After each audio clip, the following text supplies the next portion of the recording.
د ورو سوال کړی دی چې منګه په لنډه قاعده کینو یا په اخرنۍ قاعده کینو د دې ګوتې سره به څه کوو په دې مسله یې موږ پوه وکړو دا خبره یې د ساتئ چې د سنت طریقه ده په ګوتې سره اشاره کول یعنی ګوته اوچتول او بیا د هغې ړقول په منځ کې د سنت طریقه ده او د اول نه د اخره پورې ته چې کله کینې په قاعده باندې التحیات تی شروع کو بس ګوته به څه کې اوچته به کې صرف دغه پورې د تشهد کې اوچتول لا اله الا الله په دې کې صرف اوچته بیا به کته کې د نه دي ثابت ولې دې کې د ګوته اوچتول د توحید دپاره نه دي د سره پاره دي د دعا غوښتو دپاره دي د رسول سم یو طریقه دا و چې دعا به غوښته د ګوته به دې سي نیول د دې ګوتې مطلب دی لاس اوچتول تاسو به د عرب لیدلي زموږ خلک دې مسلې نه خبر د بوډاګان او د اکثر رواني په لارې اذان له نشي د ګوتې اوچته کړي او ذکر کوي لیدلم کې نه لیدلي دې ګوتې اوچتولو مطلب دی چې ما لاس اوچت کړي دی الله ته نو دې ټیم کې د ګوتې د دې لپاره نه اوچتېږي چې د توحید مسله بیانوي یا بعض علما چې وایي چې کوم ځای کې د الله نوم راشي اوچتی وی نه دې ځای کې د ګوتې د دې لپاره دی چې دعا غوښته کړي نو دا به اوچتیم او لقې به هم بعض علماء صرف په اوچته اشاره او په لقې به نه خو په صحیح حدیثونو کې ثابت دي چې رسول الله بڑا قوله نو اوچته به کې او دې شی به اوچته کې چې لاسري ټیټي لاسري ټیټي دې شي نه غوې نه نیسي بلکې دې شي ټیټه به نیسي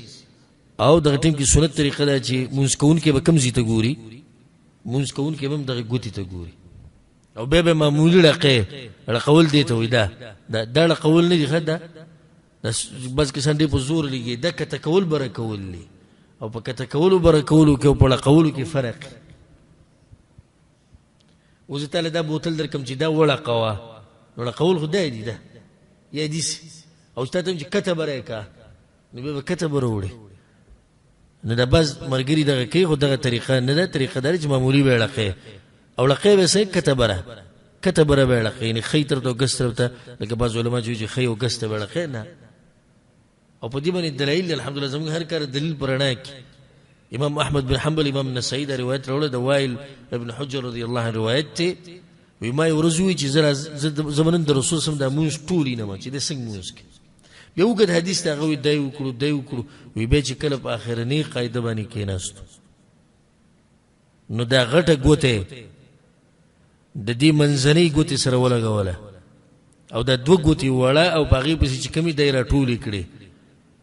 او دا بل ګوتې کوم چې د مسواک ګوته ته ویل کېږي سبابه د توحید ګوته ته ویل کېږي تشهود او د کنزل ګوته ته ویل کېږي څوک چې ته کنزل کېم د ګوته ته لخي او د مسواک ګوته ته ویل کېږي په دې باندې مسواک کوم کې وی رسول سلام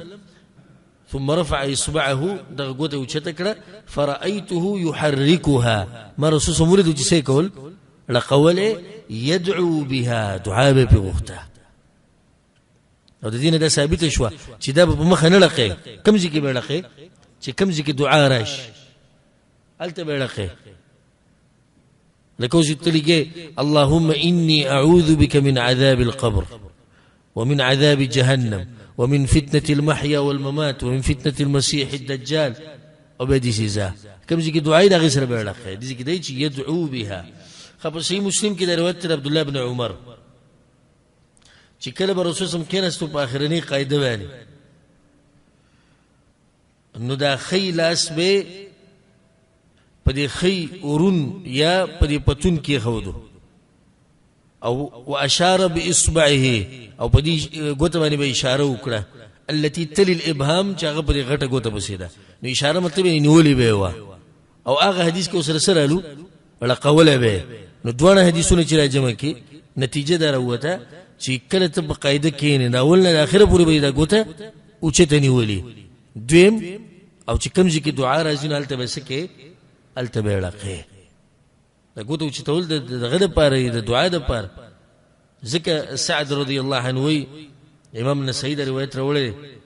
چې رسول الله صلی الله علیه وسلم یو پیر په ما باندې تیر شو او ما دا ګوته اوچته کړې دعاګانې وغوښتې د ډېری ګوته اوچته کړې نو رسول الله صلی الله علیه وسلم یوکا واشار بالسبابه ورسول صلی الله علیه وسلم دا ګوته دې ونه ودغه تشهود دا ګوته دغه یو ګوته خلک نشي نو دا ګوته د سره پاره شو